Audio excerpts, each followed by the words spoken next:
Hey kids, it's Eric. Today let's talk about the Canon Canonet.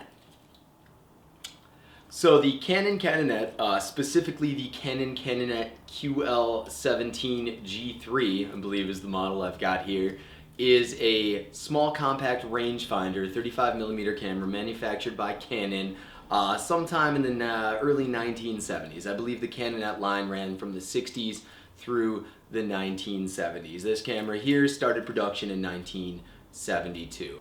The Canonet is a rangefinder camera, and how that's going to differ from your standard like SLR camera is that you're not looking directly through the lens. It isn't a single lens reflex. You're not looking at the mirror that's reflecting the image. You're actually looking through a separate viewfinder, and it takes a little bit of getting used to because you have a set of lines in there within which to compose your image, and then everything outside of that's not going to be in the photo. You can actually see the lens when you look through the viewfinder, which is kind of a strange thing to get used to. The other aspect of that is that you don't focus the way you normally would focus with an SLR. Instead, you get two images, kind of the image that you're looking at and sort of a ghost image on the side. And as you adjust the lens to focus, the ghost image is going to overlap and eventually sync up with the main image, and that's how you know whatever you're focusing on is in focus. So the first thing you're going to notice when you pick this camera up is that the build quality is super good. It's all metal construction. It feels really solid, especially if you're used to holding modern DSLRs, which are predominantly plastic in build. It's a really nice feeling camera. It's also really small, fits in your hand really nicely. The lens itself is a Canon 40mm 1.7 lens, and this was actually a pretty high-tech lens when this was a new camera. 40mm is a little strange as far as focal lengths go, being kind of caught in no man's land a little bit between wide angle and normal, but it essentially functions as a slightly wide normal lens. The way most people would have used this camera back in the day would have been in auto mode. And auto mode functions as sort of a shutter priority. You're going to set your shutter speed. The camera is going to determine the aperture based on the available light. It's going to automatically take the photo for you. A problem that I ran into using the camera in this fashion is that if it falls outside of the available speeds, anywhere from 1/4 of a second all the way up to 1/500th of a second, it's just not going to take the photo. It just won't fire. That can be an issue. So when I was shooting at night, I ended up just setting it to 1.7, opening it up all the way, and then shooting at 1/60th of a second. I had a little bit mixed results with it, but I feel like something along those lines is probably your best bet when shooting at night to make sure you get the shots when you want to take the shots.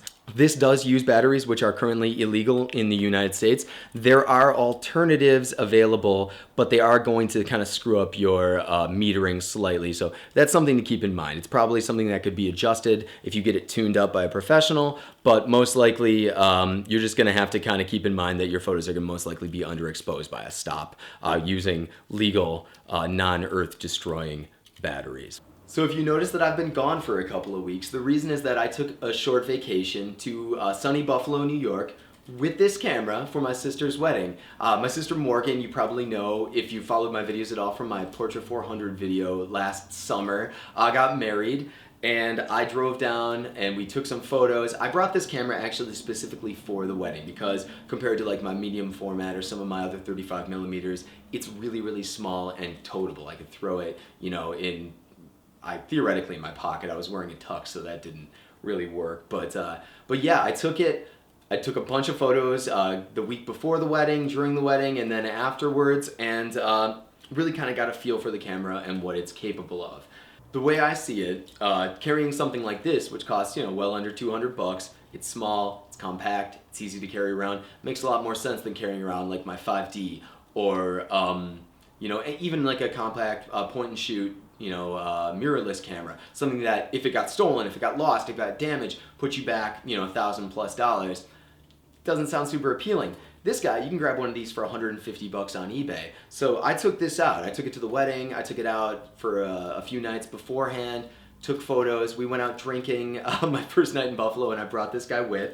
I used Cinestill 800T film, which I'm going to be making a video on in the future because I used it in this camera and I also used it in a different camera. The results were kind of mixed. For starters, I found that focusing in the dark using the rangefinder, the viewfinder, is a lot more difficult than I anticipated. So focus was a little iffy. Beyond that, I never used that film before. So kind of figuring out how to handle it, how it should be processed, all that stuff was also slightly iffy. That being said, once you get a handle on this camera, this makes a really awesome, walk around camera. You could take it on vacation, you could take it anywhere with you. If you lose it, it's not the end of the world, and you get some really nice high quality pictures. Beyond that, this camera has a really solid feel to it. It's really nicely built, and it's really a pleasure to use. So I think that the mix of the optics, the auto options, and the general build quality and feel of the camera makes this one to pick up. I mean, if you can find one of these under $200 in mint shape, pick it up. So thank you guys. If you like this video, of course, please like, subscribe. It makes a huge difference. I really, really appreciate it. So if you want to see all the photos that I took with this camera, I'm going to post them all to Flickr, and there will be a link below in the notes here.